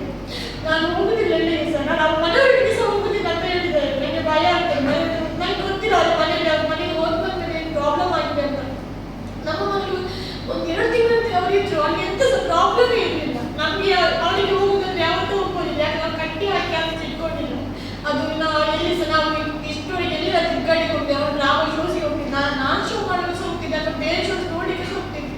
ನಾನು ಎಲ್ಲಿ ಸರಿಗೆ ಪ್ರೂಫ್ ಕೊಡ್ಬೋದು, ನಾವು ಇಷ್ಟು ಚೆನ್ನಾಗಿ ಹೋಗಿ ಚೆನ್ನಾಗಿ ನಮಗೆ ಜಗಳ ಆದರೆ ಯಾವ ಅಷ್ಟು ವಿಪರೀತ ಯಾವ ವಿಷಯ ನಾರ್ಮಲ್ ಆಗಿ ಸಣ್ಣ ಪುಟ್ಟ ವಿಷಯಕ್ಕೆ ಮಾತಾಡಿರುತ್ತೆ, ಅದು ನಾರ್ಮಲ್ ಎಲ್ಲ ಮನೆಯಲ್ಲಿ ಸಹ ಆಗ್ತದೆ ಅಂತ ನಿಂತು ಜಗಳ, ನನ್ನ ಮನೆಯಲ್ಲಿ ಸಹ ಆಗ್ತಿರ್ತದೆ ಸಣ್ಣ ಪುಟ್ಟ ವಿಷಯಕ್ಕೆ.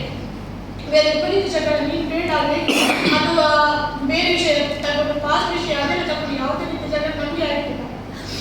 ಇವಾಗ ಅವರಿಲ್ಲ, ಅವರಿಗೆ ನಾನು ಒಂದು ಕುಟ್ಕುಳ ಪರಿಸ್ಥಿತಿ ನನಗೆ ಬರ್ತಿರಲಿಲ್ಲ. ಮತ್ತೆ ಅವ್ರ ತಂದೆ ಹೇಳ್ತಾರೆ ಚಿನ್ನ ಹಣ ಎಲ್ಲ ತಗೊಂಡಿರಂತ. ನಾನು ಪ್ರೂಫ್ ತೋರಿಸ್ತೇನೆ, ಯಾಕಂದ್ರೆ ನಾನು ಸುದೀಪಿಗೆ ತುಂಬ ಹೆಲ್ಪ್ ಮಾಡಿದ್ದೇನೆ. ಅವರು ಪ್ರತಿ ಸಲ ಅವ್ರು ಹೇಳ್ತಿದ್ರು ನನ್ನ ಮನೆಯವ್ರು ಸಹ ನನಗೆ ಇಷ್ಟು ಹೆಲ್ಪ್ ಮಾಡಲಿಕ್ಕಿಲ್ಲ, ಅಷ್ಟು ಮಾಡ್ತಾರೆ. ನನ್ನ ಮನೆಯವ್ರು ತುಂಬ ನಮ್ಮನ್ನು ನೋಡ್ಕೊಂಡು ಜಾಸ್ತಿ ತಂದೆ ತಾಯಿಯವ್ರನ್ನ ನೋಡ್ಕೊಳ್ತಾರೆ. ಅವರಿಗೆ ಒಂಥರ ತುಂಬ ಪ್ರೀತಿ, ಇವರು ಸಹ ಅಷ್ಟೇ ತುಂಬ ಫ್ರೀಯಾಗಿರ್ತಾರೆ ಮನೆಯಲ್ಲಿ, ಹೊಸಬ್ರು ಬಂದ ಥರ ಇರಲಿಲ್ಲ. ಅವ್ರು ಹೇಳ್ತಾರೆ ನಾವು ಚಿನ್ನ ತಗೊಂಡ್ರೆ ಹಣ ತಗೊಂಡು, ನಾನು ಆ್ಯಕ್ಚುಲಿ ಎಷ್ಟು ವಿಷಯಕ್ಕೆ ಹೆಲ್ಪ್ ಮಾಡಿದ್ರೆ ಬಿಡ್ತೇನೆ. ಅವರು ನನಗೆ ತಗೊಂಡಿಕ್ಕೆ ಇಟ್ಟು ಬಿಟ್ಟು ನಾನು ಅವ್ರ ಹಣ ತಗೊಳ್ಳಿ. ಅವರ ತಂದೆ ನನಗೆ ಪ್ರೂವ್ ಮಾಡಿ ಅವರದ್ದು ಯಾವ ಚಿನ್ನ ಇತ್ತು, ಯಾವ ಹಣ ಕೊಟ್ಟಿದ್ದಾರೆ ನನಗೆ ಪ್ರೂವ್ ಮಾಡಿ ನಾನು ಅದನ್ನು ಒಪ್ಕೊಳ್ತೇನೆ ನನಗೆ ಕೊಟ್ಟಿದ್ದಾರೆ ಅಂತ. ಯಾಕಂದ್ರೆ ಅವರು ಯಾವ ವಿಷಯಕ್ಕೆ ದಾನ ಮಾಡ್ಕೊಂಡಿದ್ದು ನಂಗೆ ಗೊತ್ತಿಲ್ಲ ಸದ್ಯಕ್ಕೆ. ಅವರಿಗೆ ಚಿನ್ನ ಅದೆಲ್ಲ ಕೊಡ್ಲಿಕ್ಕೆ ತುಂಬ ಜನ ಎಂತೆಂಥ ಬ್ಲ್ಯಾಕ್ ಮೇಲ್ ಎಲ್ಲ ಮಾಡಿದ್ದಾರೆ, ದೇವರಿಗೆ ಅದಕ್ಕೆ ಇದಕ್ಕೆ ಅಂತ ಎಂತೆಂಥ ಬ್ಯಾಡ್ ಶಬ್ದ ಎಲ್ಲ ಬೈದಿದ್ದಾರೆ. ಅದು ಅವರ ಪರ್ಸನಲ್, ಯಾಕಂದ್ರೆ ನಾನು ಹೊರಗಿನ ಮುಂಚೆ ಅದು ನಾನು ಬಂದ್ಮೇಲೆ ಆಗಿದ್ರೆ ನಾನು ಅದ್ರ ಬಗ್ಗೆ ಮಾತಾಡ್ಬೋದು, ಅದಕ್ಕೆ ನನಗೆ ರೈಟ್ಸ್ ಇಲ್ಲ. ಎಸ್ಕೇಪ್ ಆಗಿದ್ದೇವೆ ಹಾಗೆ ಹೀಗೆ ಅಂತ ನನಗೆ ಅದಕ್ಕೆ ಬೇಕಾದ್ರೆ ಅವ್ರು ಪ್ರೂಫ್ ತೋರಿಸಿ ನಾನು ಎಸ್ಕೇಪ್ ಆಗಿ ನಾನು CC ಕ್ಯಾಮರಾ ಸುಳ್ಳು ಹೇಳಲಿಕ್ಕಿಲ್ಲ. ಸೊ ನಾವು ಎಷ್ಟೊತ್ತಿಗೆ ಬಂದು ಎಷ್ಟೊತ್ತಿಗೆ ನಾವು ಎಸ್ಕೇಪ್ ಆಗಿದ್ದೇವೆ, ನೆಕ್ಸ್ಟ್ ಮತ್ತೆ ಅಲ್ಲಿ ಹಾಸ್ಪಿಟಲ್ಗೆ ಹೋಗ್ಬೇಕಂತಿಲ್ಲ, ನೆಕ್ಸ್ಟ್ ಎಡಪುರಕ್ಕೆ ಹೋಗ್ಬೇಕಂತಿಲ್ಲ. ಅಥವಾ ನಾನು ಇವಾಗ ಮೊನ್ನೆ ಆಗಿರ್ಬೋದು, ಇವಾಗ ಇಲ್ಲಿ ಆಗಿರ್ಬೋದು, ನಾನು ಬಂದು ಕುತ್ಕೊಳ್ಬೇಕಾಗಿಲ್ಲ. ನಾನು ಕುತ್ಕೊಳ್ಳೋ ಪರಿಸ್ಥಿತಿಯಲ್ಲಿ ಸಹ ನಾನು ಇಲ್ಲ ಇವಾಗ ಆ್ಯಕ್ಚುಲಿ. ಬಟ್ ಜನಗಳ ಇವರ ಹೇಳಿಕೆ ಮೇಲೆ ಜನಗಳು ಮಾತಾಡೋದು ನನಗೆ ನೋಡಿದ್ರೆ ಇರಿಟೇಷನ್ ಆಗ್ತಾ ಉಂಟು ತುಂಬ. ತಪ್ಪಿಲ್ಲ ನಾನು ಖಂಡಿತ ನಾನು ಒಪ್ಕೊಳ್ತಿದ್ದೆ, ನಾನು ನನ್ನಿಂದ ಆಗಿದೆ ಅಂತ. ನನಗೆ ಅದು ಯಾಕಂದರೆ ಒಂದು ಜೀವ ಹೋದರೆ ಯಾರಿಗೆ ಸಹ ಬೇಸರಾಗ್ತದೆ, ನನಗೆ ಪಶ್ಚಾತ್ತಾಪ ಆಗ್ತದೆ. ಇವಾಗ ಹೇಗಂತಿದೆ, ಒಂದು ಲೈಫ್ ಆಲ್ರೆಡಿ ನನಗೆ ಮುಂಚೆ ಪ್ರಾಬ್ಲಮ್ ಆಗಿ ನನಗೆ ಒಂದು ಲೈಫ್ ಸಿಗಬೇಕು ಅಂತ ಅವ್ರು ಹನಿ ಟ್ರ್ಯಾಪ್ ಅದಿದೆ ಅಂತ ಹೇಳಿದ್ದಾರೆ ಅವ್ರು ನನಗೆ. ಸೊ ಹನಿ ಟ್ರ್ಯಾಪ್ ಮಾಡಬೇಕಂತ ಇದ್ರೆ ನನಗೆ ಈ ರೀತಿ ಏನಿಲ್ಲದವ್ರ ಹತ್ರ ಹೋಗ್ಬೇಕಾಗಿಲ್ಲ ಅಲ್ಲ. ಹನಿ ಟ್ರ್ಯಾಪ್ ಏನಂತ ನನಗೆ ಫಸ್ಟ್ ನನಗೆ ಅವರು ಡೀಟೇಲ್ ಕೊಡಿ, ಹನಿ ಟ್ರ್ಯಾಪ್ ಅಂದರೆ ಏನು ಹೇಗೆ ಅಂತ ಅವರಿಗೆ ಅರ್ಥ ಸಿಗ್ಬೋದು ಹನಿ ಟ್ರ್ಯಾಪ್ ಬಗ್ಗೆ. ಬಟ್ ನನಗೆ ಹನಿ ಟ್ರ್ಯಾಪ್ ಬಗ್ಗೆ ಎಂತ ಸಹ ನನಗೆ ಗೊತ್ತಿಲ್ಲ. ಅಥವಾ ನಾನು ಬೇರೆ ಒಂದು ಹನಿ ಟ್ರ್ಯಾಪ್ ವಿಷಯ ಬರುವಾಗ ನಾನು ಕಮೆಂಟ್ಸ್ ಮಾಡಿ ಹೋಗುದಿಲ್ಲ, ಅದು ಮಾಡಿದ್ರೆ ನನಗೆ ಗೊತ್ತಿಲ್ಲ ಅವರ ವಿಷಯ ಏನಂತ. ನಾನು ಬೇರೆ ವಿಷಯಕ್ಕೆ ನಾನು ಹೋಗುದಿಲ್ಲ. ಹನಿ ಟ್ರ್ಯಾಪ್ ಮಾಡಿಕೊಂಡಾಗ ಹಾಗೆ ಮಾಡಿಕೊಂಡು ಚಿನ್ನ ತಗೊಂಡು ಹೀಗೆ ಹಾಗೆ ಬೇರೆ ವಿಚಾರಗಳೆಲ್ಲ ಹೇಳಿಬಿಟ್ಟಿದ್ದಾರೆ. ಸೊ ಅದ್ರ ವಿಷಯ ಸ್ಪಷ್ಟನೆ ಕೊಡಬೇಕು ನನಗೆ, ಯಾಕಂದ್ರೆ ನಾನು ತಪ್ಪಿಲ್ಲ ಒಪ್ಕೊಳ್ಬೇಕು. ಮತ್ತೆ ನಾನೇ ಸಾಯಿಸುತ್ತಿದ್ದೆ, ಬಟ್ ನಾನು ಸತ್ಯ ನನಗೆ ಏನು ಹೇಳ್ತಾರೆ ಅಂದರೆ ಅವಳು ತಪ್ಪು ಮಾಡಿದ್ದು, ಸೊ ಅದಕ್ಕಾಗಿ ಅವಳು ಹಾಗೆ ಮಾಡಿಕೊಂಡು ಅಂತಾನೆ ಹೇಳ್ತಾರೆ. ಅದಂತೂ 100% ಹೌದು. ನಾನು ತಪ್ಪು ಮಾಡಲಿಲ್ಲ, ನನಗೆ ಒಳ್ಳೆ ರೀತಿ ಬದುಕಬೇಕು ಹಾಗೆ ಅಂತ. ಮದುವೆ ಇವರು ಬೇರೆ ಮದುವೆ ಮಾಡ್ಕೊಳ್ಬೇಕಂತ ಇಲ್ಲ ನನಗೆ ಅಷ್ಟು ಕಷ್ಟ ಇಲ್ಲ. ಇವರ ತಂದೆ ಅವರಿಗೆ ಹಣ ಇರ್ಬೋದು, ಹಣದ ಬಲದಲ್ಲಿ ಏನು ಬೇಕಾದ್ರೆ ಮಾಡ್ಬೋದು ಅಂತ ಅವರು ಅನ್ಕೊಂಡಿರ್ಬೋದು. ಬಟ್ ನನ್ನ ಮನೆಗೆ ಬಂದು ನೋಡಿದ ಮನೆಯವರು ನಾವು ದಿನದ ಕೆಲಸ ಮಾಡಿ ನನ್ನ ತಂದೆ ಆಗ್ಬೋದು, ನನ್ನ ಅಮ್ಮ ಆಗ್ಬೋದು, ದಿನದ ಕೆಲಸ ಮಾಡಿ ನಾವು ನಮ್ಮ ಲೈಫಲ್ಲಿ ಇದು ಮಾಡ್ತಿದ್ದೇವೆ. ಅವರು ಕೊಡ್ತಾರೆ, ಇವರು ಕೊಡ್ತಾರೆ, ಇದಾಗಿ ನಾವು ಕಾಯ್ತಾ ಇಲ್ಲ. ಬಟ್ ಇವಾಗ ಈ ಪರಿಸ್ಥಿತಿಗೆ ಬಟ್ ಮಾತಾಡುವಾಗ ಮಾಡ್ತಾ ಇದ್ದಾರೆ. ಅದಕ್ಕೆ ಸಹ ನನಗೆ ನ್ಯಾಯ ಬೇಕು. ನನಗೆ ಇವಾಗ ಇಷ್ಟ ನೋಡೋದು ನನಗೆ ಸಾಧ್ಯ ಉಂಟು. ಅವ್ರು ನಮ್ಮದು ಚೆನ್ನಾಗಿದ್ರು, ಮನೆಗೆ ಹೋಗಿ ಬರಬೇಕು ಹೀಗೆ ಹೇಳ್ತಿರ್ಬೇಕು. ಸೊ ಮನೆಯವರಿಗೆ ಮಾಡಿರ್ಬೋದು ಅಂತ ನನಗೆ ಆಗ್ತಾ ಉಂಟು. ಇಷ್ಟು ಅವರ್ಸ್ ಇಷ್ಟು ಅಂದರೆ ಅವರ ಮೇಲೆ ಏನು ಬರಬಾರ್ದಂತೆ ನನ್ನ ಮೇಲೆ ಇಲ್ಲ ಸಲದಲ್ಲ ಹೇಳ್ತಾ ಇದ್ದಾರೆ. ಅಲ್ಲಿ ಹೋದ ಇಲ್ಲಿ ಜಗಳ ಮಾಡಿದ್ದು ಹಾಗೆ ಅಂತ ನನಗೆ ಅವರೆಲ್ಲ ಪ್ರೂಫ್ ತೋರಿಸಿ ನಾನು ಜಗಳ ಮಾಡಿ ಒದ್ದಾಡಿದ್ದೀನಿ ಹಾಗೆಲ್ಲ ಹೇಳ್ತಿದ್ದಾರೆ.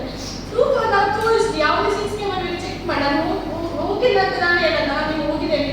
ನನ್ನ ಗಂಡ ಹೋಗಿ ಆಪೋಸಿಟ್ ನಾನು ಹೋಗೋದು, ಎಲ್ಲಿಂದ ಎಸ್ಕೇಪ್ ಆಗಿಲ್ಲ. ಅದು ಅವರು ಪಾಯ್ಸನ್ ತಗೊಳ್ಳೋ ವಿಷಯ ಸಹ ಅವರು ಯಾವ ಹಾಸ್ಪಿಟಲ್ ನೋಡಿ ನಮಗೆ ಗೊತ್ತಿಲ್ಲ. ಆದಷ್ಟು ಚೆಕ್ ಮಾಡಿ ಆದಮೇಲೆ ಅದು ಸಹ ಡಾಕ್ಟರ್ ಬಂದು ಹೇಳುವಾಗ ನನಗೆ ಗೊತ್ತಿಲ್ಲ. ಗೊತ್ತಿರೋದು, ಅದಕ್ಕಿಂತ ಮುಂಚೆ ನಮಗೆ ಅದು ಯಾವುದು ಸುಳಿಯಿರಲಿಲ್ಲ. ಗಂಡನ ಯಾರು ಸಹ ಎಷ್ಟೇ ಸಿಟ್ಟಿದ್ರು ಸಹ ಅವರ ಲೈಫಿಗೆ ಬೇಕಾಗಿ ಮದುವೆ ಮಾಡ್ಕೊಂಡಾದ್ಮೇಲೆ ಎಷ್ಟೇ ಸಿಟ್ಟಿದ್ರು ಸಹ ಗಂಡ ಸಾಯ್ಲಿ ಅಂತ ಯಾರು ಸಹ ಅನ್ಕೊಂಡಿಲ್ಲ. ಎಂತ ಗಂಡ ಅದು ಸಾಯ್ಲಿ ಅಂತ ಅನ್ಕೊಂಡಿಲ್ಲ. ಸಾಲ ಮಾಡ್ತಾರೆ ಬಿಟ್ಟು ಕೆಲವೊಂದು ವಿಷಯಕ್ಕೆ ಹೈ ಮಾಡ್ತಾರೆ ಬಿಟ್ಟು ಪ್ರೀತಿ ಮಾಡೋ ವಿಷಯ ಆಗ್ಬೋದು ಅಥವಾ ಎಲ್ಲ ವಿಷಯ ಕಾಣಿಸೋದಕ್ಕೆ ಬರೀತಾರೆ ಒಳ್ಳೆ ಪರ್ಫೆಕ್ಟ್ ಆಗಿದ್ರು ಅಂದ್ರೆ ನಮ್ಗೆ ಏನು ಆಸೆ ಇತ್ತು ಲೈಫಲ್ಲಿ ಇರಬೇಕು ಅಂತ. ಸೊ ಅದೇ ರೀತಿ ಅವರು ಇದ್ರು. ಅಷ್ಟು ನಾವು